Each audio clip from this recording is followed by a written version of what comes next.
T paper फुटी प्रकरणात आतापर्यंत 4 जणांना अटक करण्यात आली होती आणि आता या प्रकरणात आणखी 3 जणांना अटक करण्यात आली हे आणि या आरोपींना आज न्यायालयात हजर केले असता 9 जुलैपर्यंत पोलीस कोठडी सोडवण्यात आले।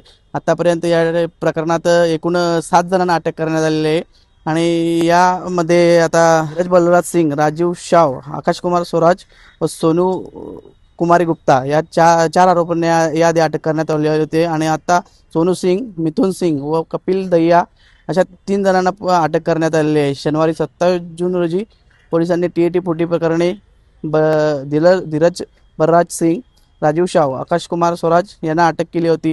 त्यानंतर जो मुख्य आरोपी आहे यातील सूत्रधार विजेंद्र गुप्ता याच्या पत्नीला पटना येथून अटक केली होती आणि या चौघांना 6 जुलैपर्यंत पोलीस कोठडी सुनावण्यात आली होती। आता या प्रकरणात पुन्हा 3 जणांना या ठिकाणी अटक करण्यात आलेली आहे।